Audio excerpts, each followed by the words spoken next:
All right. Good morning, everybody. My name is Tisha Lowe. I'm an academic counselor with Student Disability Services at Texas Tech University. And Victoria and I are going to be giving you a presentation called Fostering Self-Advocacy, Becoming Your Own Fearless Champion. So let's get started.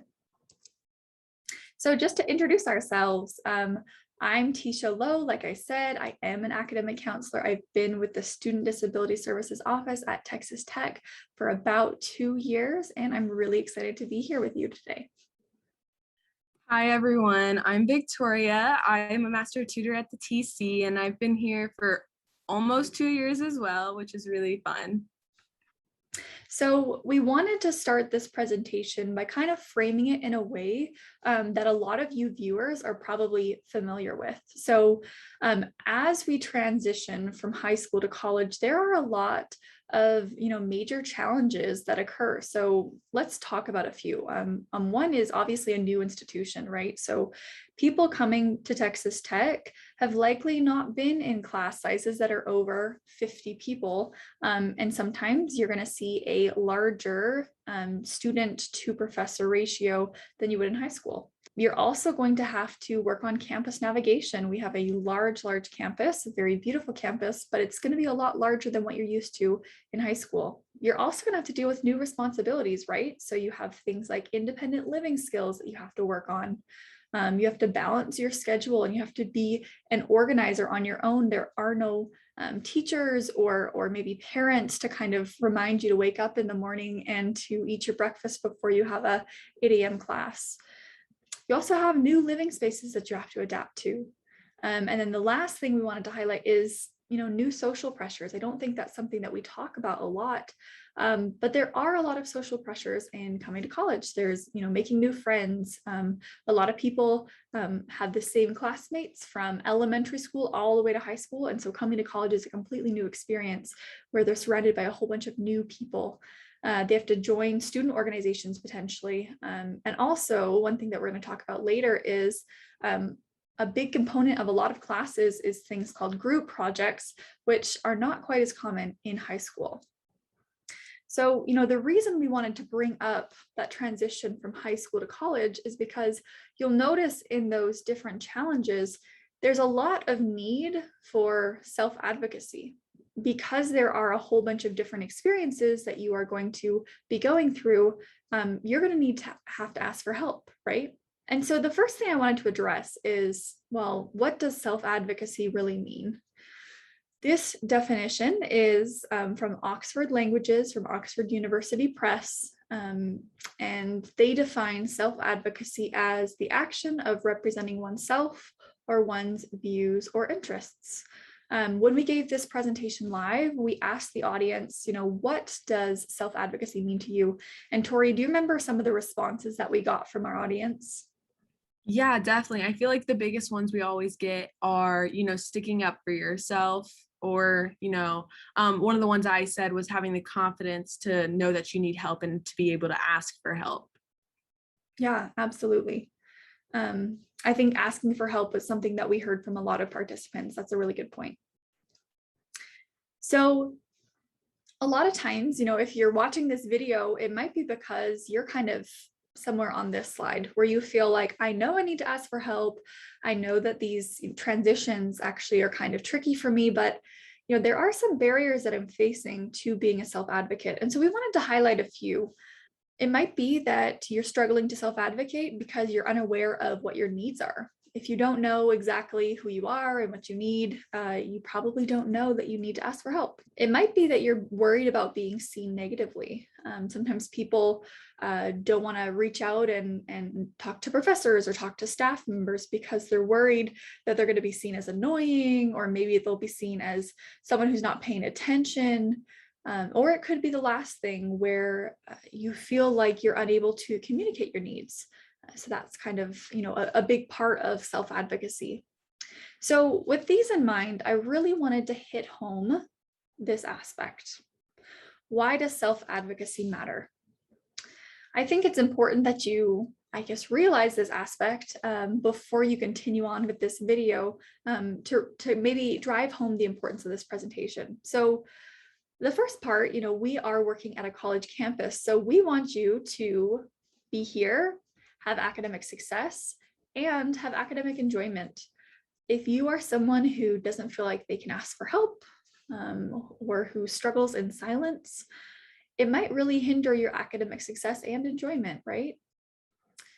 Also, self-advocacy is going to matter for employment. So while you're here at college, the goal for most students is to find a job after college, right? So if you struggle with the self-advocacy while you're at college and there's quite a rigid schedule and you have a whole bunch of support systems that are available, it might be even trickier for you once you get a job and might not have those certain checkpoints like the disability office or a professor having office hours to kind of have those opportunities to self-advocate.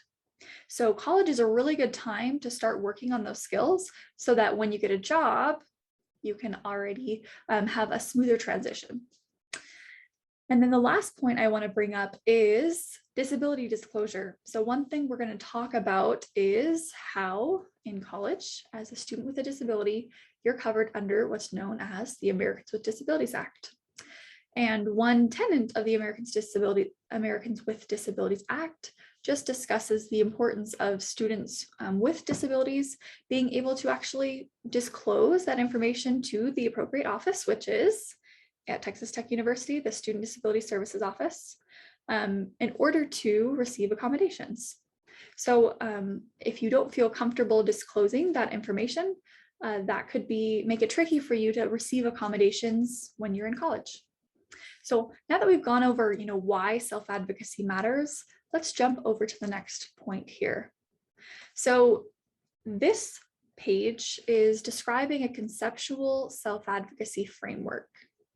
So Test, Fowler, Wood, Brewer, and Eddy in 2005 did a research project, right? So they did a review of the research regarding the conceptual framework of self-advocacy and broke down self-advocacy into these sections. So they considered the foundation of self-advocacy to include two parts that we'll go over in more detail.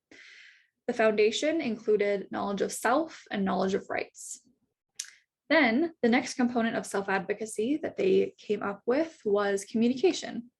So if you want to read this diagram with me, what this is saying is that if you have a foundation and you're able to communicate, that means that you can become a successful self-advocate. And then the last stage of self-advocacy was what they described as leadership, which is about, system level self-advocacy. And people who gain this skill of leadership are able to have a higher level of advocacy. That being said, they argued that you don't actually have to gain the skill of leadership in order to become a self-advocate. So let's go into those those concepts in more detail. So concept number one, the knowledge of self. If you remember back from the previous slide, that was part of the foundation. So in order to have a knowledge of self, let's answer these questions.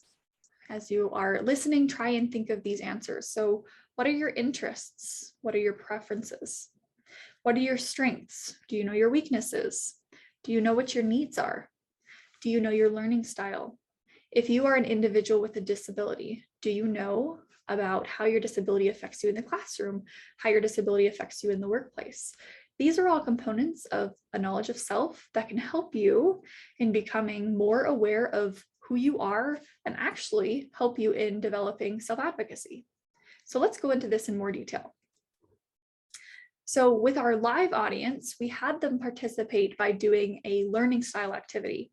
And if you're following along with us online, you can actually scan that QR code and complete what's called a VARK questionnaire. Now, we don't own the rights to this questionnaire, so we have cited it below, but Tori and I actually both completed this. So I'm going to go on to the next slide and we'll talk a little bit about what it means. So my results are on the left side. So when I took this learning assessment, my results told me that I was a mostly oral learner. But actually I was considered multimodal just because I have such high values in most categories. So after taking this test, I also learned about what my preferences are. This is really helpful if you are someone who gets tutoring or you want to go to your professor's office hours. If you know what your learning styles are, that can help you when you're feeling frustrated because you're not understanding course material. So for example, if I was struggling to understand in a lecture because the professor was just writing everything on the board and not speaking, perhaps I could go to an office hours with the professor and ask if they could recite the information because my learning style is mostly oral. So I like things to be told to me. Tori, do you want to kind of go over your information? Yeah, so I got strong kinesthetic, which means I really appreciate hands-on real world examples. Um, and also, I really still feel like visual for me is really prevalent because I do kind of like a mixture between those two of hands-on, but also seeing the information explained to me. That's really helpful. And just to kind of add on, if you're taking this VARC questionnaire online, they actually give you strategies or a link to strategies for your specific learning style, which I found was really helpful. So a lot of participants, when we went over this, were really interested in this next slide talking about self-awareness. So if you are a Texas Tech student, you can learn more about yourself in the following ways. You can take a free Strengths Quest personality assessment by going to that website I have listed below. But you can also take a variety of other free assessments. So at the Career Center, you can work with a specialist and you can take what's called the Myers-Briggs personality test. You can also, if you go on their website, you can take a whole lot of other assessments that will tell you more about how you might match with the career and about your personality. A really popular one is called the Enneagram. That is something that you can take for free depending on the website. And there's also something called the Berkman Strengths Test, which is not free, but I know a lot of students here at Tech have taken that assessment to learn about what their strengths are and how they deal under stress. And then the last thing I wanted to mention is the Counseling Center actually has some groups for students to learn more about themselves. So currently we are in the fall 2021 semester. One group that the Counseling Center has to offer is called the Understanding Self and Others group. So each semester, the groups that the Counseling Center offers are different. So depending on when you're watching this, you're going to want to look at the Counseling Center's website. But either way, this slide is just meant to highlight ways that you can learn more about yourself and actually help with your self-advocacy. If you remember back to that conceptual slide, the next part of the foundation is the knowledge of rights. So I want to go through a few things that you should be aware about. So some questions you want to ask yourself are, do you know your rights as a citizen? Do you know your rights as a student at Texas Tech University? If you are a student with a disability, do you know your rights as a student with disabilities? Are you familiar with the Americans with Disabilities Act? Are you familiar with the Section 504? And a lot of people, when they come into my office, are actually not familiar with the Americans with Disabilities Act or what's called the IDEA, the Individuals with Disabilities Education Act. And so sometimes what we do is we kind of break down the difference between the two. So the Americans with Disabilities Act is something that applies to you as a student when you're in college. It applies to post-secondary school, whereas the IDEA is something that applies when you're in elementary school all the way to secondary school, so high school. The Americans with Disabilities Act is actually a civil rights act, whereas the IDEA is an educational act. And what the ADA does is it emphasizes that students are actually responsible to seek out services. So students who register with our office will apply. They'll come meet with a counselor so we can kind of understand their situation. And then we will show them the process of how to get accommodations.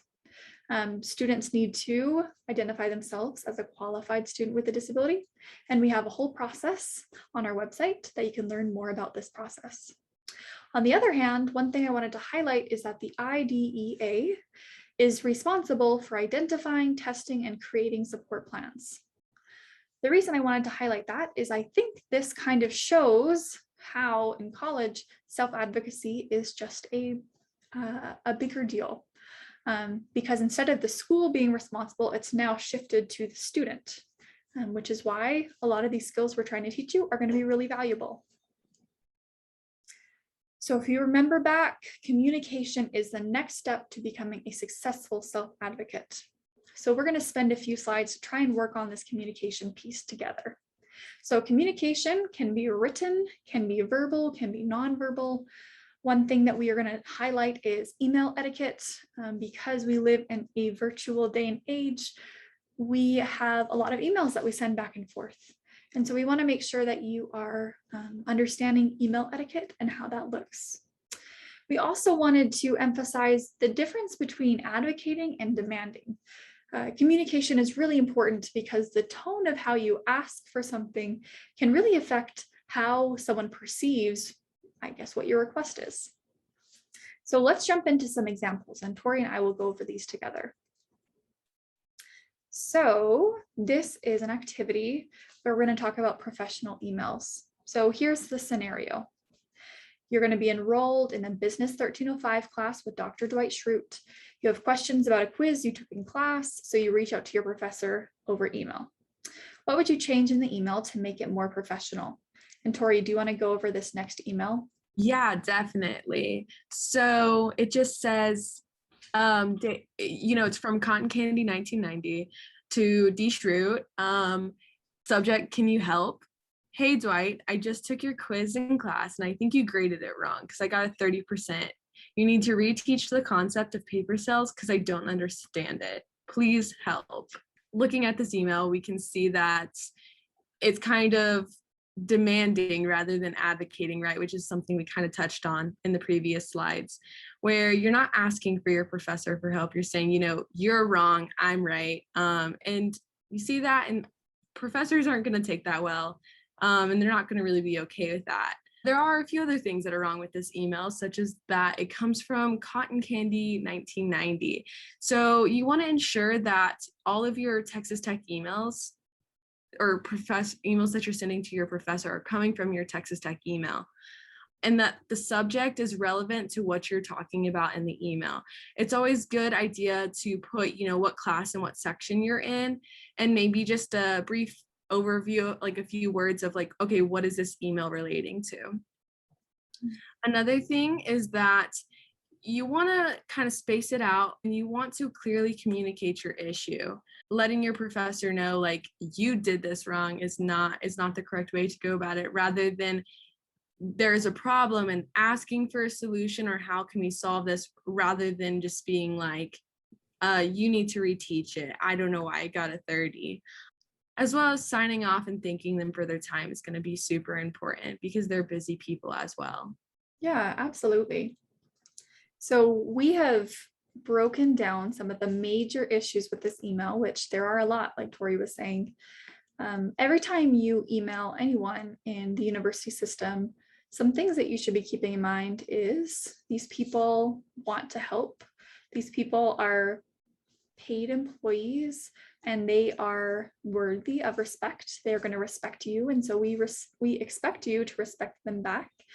So just like Tori said, there are some issues that we have to go over. So the email matters. The code of conduct states that official communication is used by students as their TTU email. The subject line needs to clearly capture your message. You should include a formal greeting and use the professor's title. Instead of calling them by their first name, professors spend a lot of time gaining that title of doctor or professor or instructor. And so we need to respect that. Another thing that we want to emphasize is, just like Tori said, the main idea is, did you clearly communicate what the problem was? After reading that email, I would not be able to identify what the problem was. So here is an example of how to potentially give a better email. So we have a TTU email, we have the subject being more clear, we have a heading, and then the body clearly asks a question. And if I were to read, I would say, Here's my name. I recently completed this specific quiz in this specific course. Explains your experience of when taking the quiz, noticing that there were duplicate answers, identifying the problem, which was that you had a question graded incorrectly, and then asking for solutions. So could I review this with you? Also explaining that there's a concept that you keep misunderstanding and asking to come to office hours that you have found on the syllabus to discuss questions about the quiz. Then there's a formal closing statement with your name and R number to identify you as a student in their class.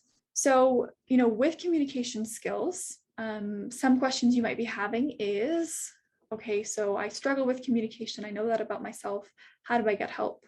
So if you're struggling to communicate in the workplace, let's say you're a student assistant, you're a resident assistant, and you think that you could have some help with that, the Career Center is a really great resource. So like I said, they have all sorts of assessments that you can do with a career counselor. If you're having issues with relationships, the Student Counseling Center is a great resource. And if you have communication concerns about your disability needs, our Office of Student Disability Services is going to be the best resource for that. And then the last concept we want to talk about is leadership. So leadership is that system level advocacy. So I have a picture here of a woman named Temple Grandin. It was retrieved from this website. We do not own the rights to this, but Temple Grandin is definitely a leadership, an example of leadership and self-advocacy. She is an individual with autism and she advocates for animal rights as well as rights for individuals with autism. So another concept we wanted to go over is the types of self-advocacy.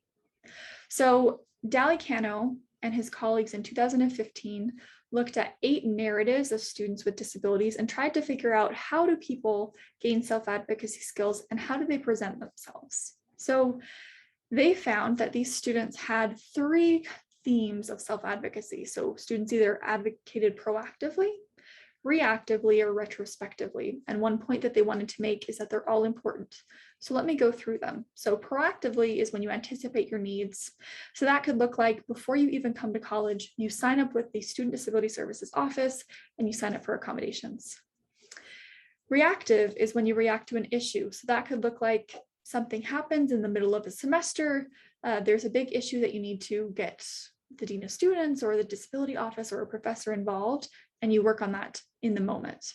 And then retrospectively is when you learn from challenges. So let's say you have a very poor first semester and you look back on it and you think there are a lot of things I would like to do differently, and you register with the Student Disability Services office to get accommodations. That would be an example of retrospectively. I want to bring this up because some of you might be thinking, I struggle with self-advocacy and it's never going to get any better. So should I just throw in the towel? And the answer is no, you can always learn, even if it's retrospectively, that's very important. So let's go over this letter of accommodation example. So this is an example of kind of a real life situation where a student has a new professor and they feel concerned about requesting letters of accommodation because they don't want anyone to treat them differently or feel annoyed that they have accommodations. So the question I would ask you is, how can this student advocate for their needs? One thing I want to highlight, and then Tori, if you have any thoughts, definitely jump in, is students who have accommodations have a few things that they should realize. Number one, their professor wants to help, and the professor actually likely wants them to use these accommodations so that they can get equal access. Another thing that I wanted to mention is what accommodations are for. Just like I said before in the Americans with Disabilities Act, is accommodations are trying to eliminate barriers to allow for equal access. So if you're someone who needs accommodations, why not use them to access the course?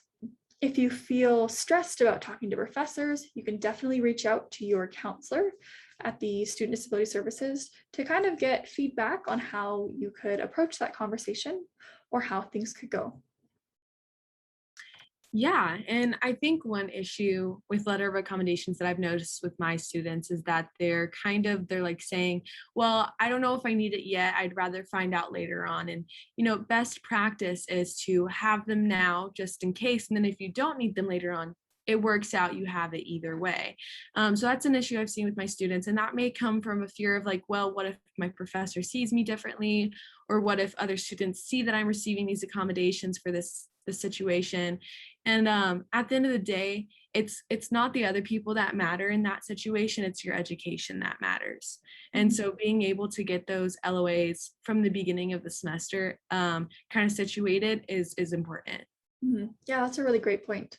And it reminded me of another approach I would take if someone said the reason that they don't want accommodations is specifically because they don't want classmates to know. I would really emphasize the importance of confidentiality and that their accommodations are confidential. So they can be, I guess, find some confidence in that. So that was a really great point, Tori.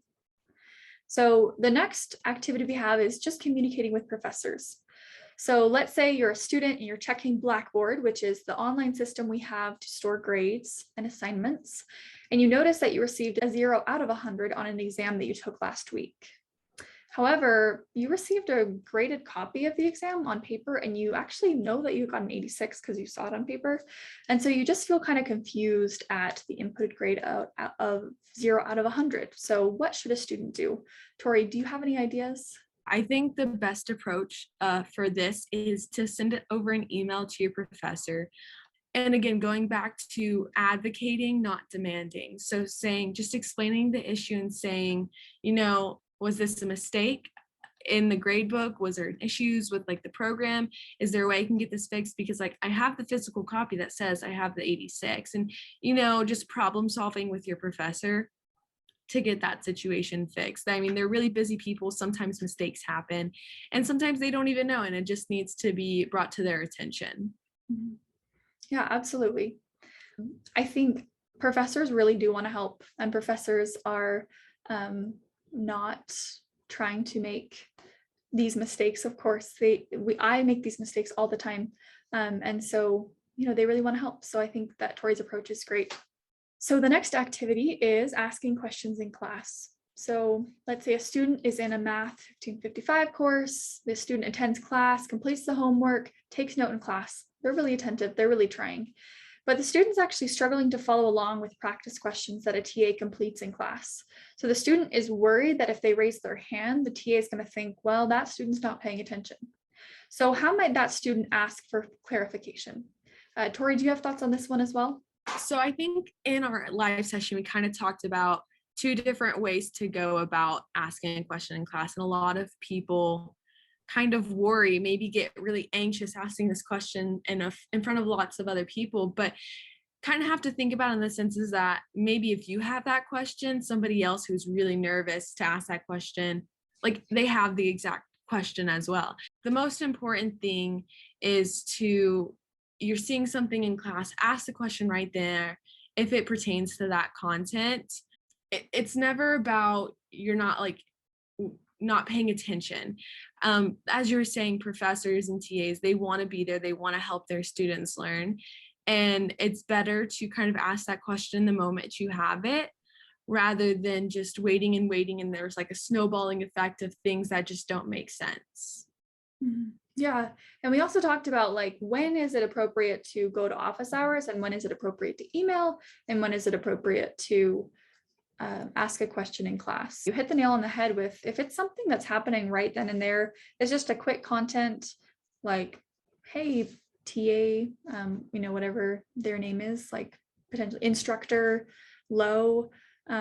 I noticed that you wrote this number, but I have it written down differently. Is this a mistake? If it's a quick thing like that, you might want to ask in class.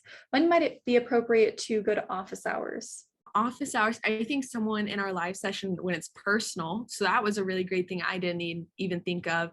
But another one is like how it's kind of mentioning like things snowball and there's like a bunch of stuff maybe from a past class that you didn't quite understand, but you maybe didn't think it'd be brought up again. And now in this class, there's something connected to it. So, just snowball effect of concepts that you don't fully understand and you need like a deeper clarification on, that might be the best time to go to office hours and talk with your professor about these few concepts that all are interrelated or something like that. Yeah, absolutely.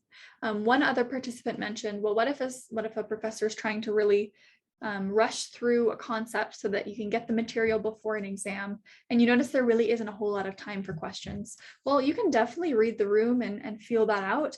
And, maybe that would be a good time to send a professor an email after class of something you noticed in lecture and you had a question about, but didn't feel like there was enough time to ask in class. So yeah, great answers. And then this is the last little activity we did with our live audience. So let's say you have a group project and you're in this MCOM 2302 class. You're working on designing a website with a group. And let's say you're assigned to work with 4 others, but you've tried to organize team meetings over email and text, but you really haven't heard back from anyone except one other person. And so you feel really overwhelmed and you take on the entire project alone. So what steps should you do to advocate for your needs? So we kind of talked about different ways to approach this. The first question I would have is, okay, so if you sent them an email and text, what did those texts and emails say?